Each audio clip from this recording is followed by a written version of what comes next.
أعوذ بالله من الشيطان الرجيم بسم الله الرحمن الرحيم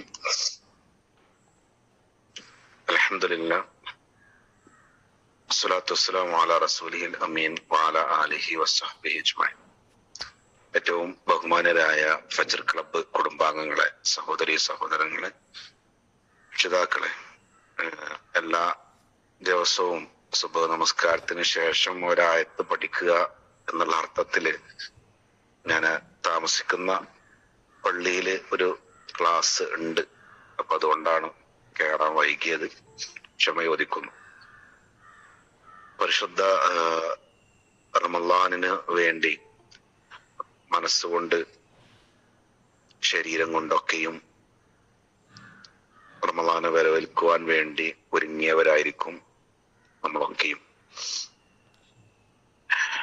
ആത്മാർത്ഥമായി റമളാൻ കടന്നു വരുന്നതിനെ സന്തോഷത്തോടു കൂടി കാണുവാൻ നമുക്ക് കഴിയുന്നുണ്ടോ എന്നുള്ളതൊരു ചോദ്യമാണ്. അതിനപ്പുറം റമളാൻ പോലെയുള്ള ഒരു വലിയ ഗസ്റ്റിന് കയറിയിരിക്കുവാനുള്ള ഒരു മനസ്സ് നമ്മൾ പാകപ്പെടുത്തിയിട്ടുണ്ടോ എന്നുള്ളതാണ്. ഈ ഗസ്റ്റുകളുടെ വലുപ്പത്തിനനുസരിച്ചാണല്ലോ ഒരുക്കങ്ങൾ ഉണ്ടാവാറുള്ളത്.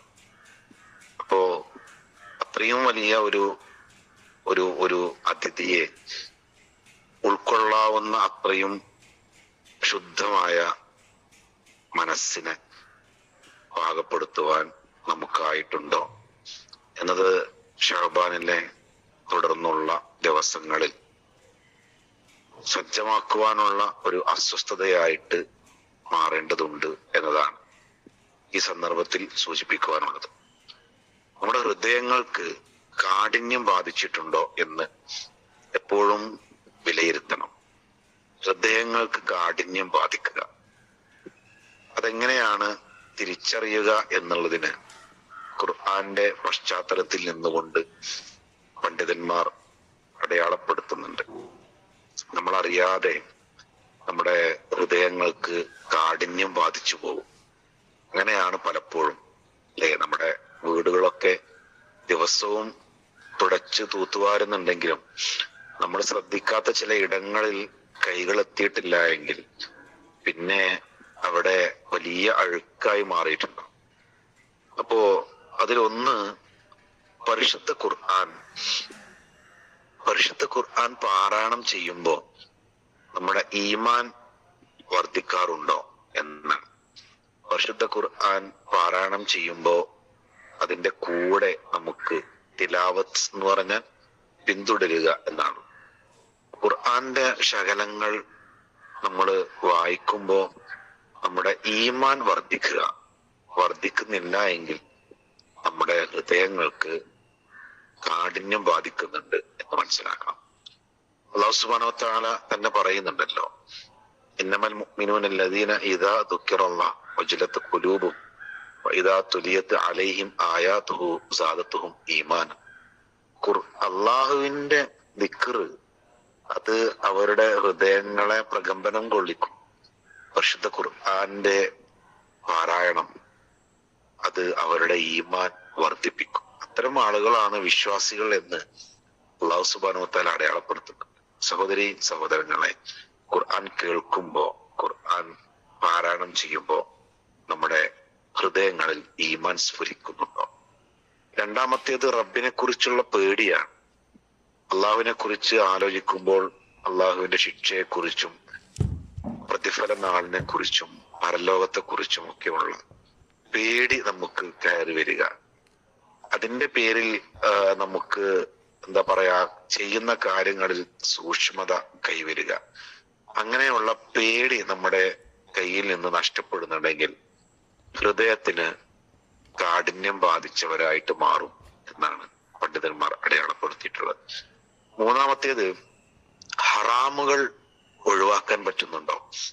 നമ്മുടെ ജീവിതത്തിൽ ഹറാമുകൾ കയറി വരിക, ആ ഹറാമിന് മദ്യപിക്കുകയില്ല എന്ന അതേ തീരുമാനം, ഞാൻ പന്നിമാംസം കഴിക്കുകയില്ല എന്ന അതേ തീരുമാനം നമ്മുടെ സാമ്പത്തിക ഇടപാടുകളിൽ, നമ്മുടെ സദാചാര മേഖലകളിൽ, നമ്മുടെ മറ്റു പൊതു സംവിധാനങ്ങളിൽ ഒക്കെയും കയറി വരുന്നുണ്ടോ? ഹറാമിനെ മാറ്റിവെക്കുവാൻ എത്രയാണ് നമ്മുടെ സൂക്ഷ്മതയുള്ളത്. ഹറാം എന്ന് പറയുന്നത് നമ്മുടെ ജീവിതത്തിൽ നിന്ന് മാറ്റിവെക്കുവാൻ കഴിയുന്നില്ല എങ്കിൽ അദ്ദേഹത്തിന് കാഠിന്യം ബാധിക്കുന്നുണ്ട് എന്നാണ്.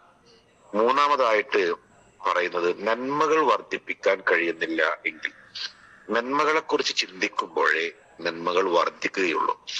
നമ്മൾ എന്നും ചെയ്യുന്നത് ചെയ്തു പോവുക. എന്താണ് ആ സാഹിബിന്റെ പേര്? ഓക്കെ, പിന്നെ അയാൾ ഇങ്ങനത്തെ പണികളൊക്കെ ചെയ്യുന്ന ആളാണ് എന്ന് സമൂഹം അടയാളപ്പെടുത്തി വെച്ചേക്കുക. അതിനപ്പുറത്തേക്ക് പുതിയ നന്മകളെ വളർത്തുവാൻ നമുക്ക് താല്പര്യമില്ലാതെ പോവുക. ഇന്നലെ ചെയ്തതിനപ്പുറത്ത് ഇന്ന് പുതുതായിട്ടൊന്നും ചെയ്യാനില്ലാതിരിക്കുക. അങ്ങനെ നന്മകൾ വർദ്ധിപ്പിക്കാതെ, പുതിയ നന്മകളെ കണ്ടെത്താതിരിക്കാതെ അങ്ങനെയുള്ള ഒരു ലൈഫാണ് എങ്കിൽ നമ്മൾ മനസ്സിലാക്കേണ്ടത് ഞാൻ ഇനിയും നന്മകൾ ചെയ്യണം എന്ന് ചിന്തിക്കാത്തവനാണ്. ആ ചിന്ത നഷ്ടപ്പെടുന്നത് മനസ്സിന് കാഠിന്യം ബാധിക്കലാണ് എന്ന് പണ്ഡിതന്മാർ അടയാളപ്പെടുത്തുന്നുണ്ട്.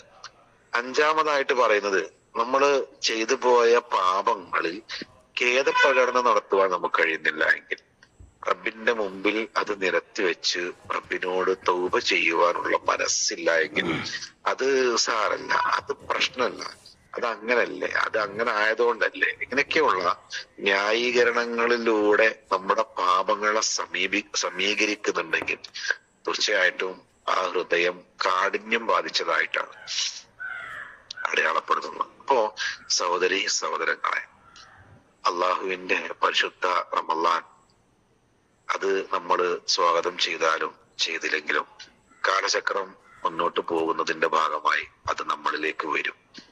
പക്ഷേ റമളാൻ വന്നിരിക്കണമെങ്കിൽ നമ്മുടെ പൂമുഖം, നമ്മുടെ ഡൈനിങ് ഹാൾ, നമ്മുടെ അടുക്കള, നമ്മുടെ ബെഡ്റൂം ഒക്കെയും വൃത്തിയാവണം. അതിന് കാഠിന്യം ബാധിച്ച ഹൃദയങ്ങളാണെങ്കിൽ ആ ഹൃദയങ്ങളിലേക്ക് പരിശുദ്ധ റമളാൻ കയറി വരാൻ സാധ്യത വളരെ കുറവാണ്. അതുകൊണ്ട് നമുക്ക് കാഠിന്യമില്ലാത്ത ഹൃദയങ്ങളെ സംവിധാനിച്ചെടുക്കാം. അങ്ങനെ റമളാനിനെ സ്വാഗതം ചെയ്യാം.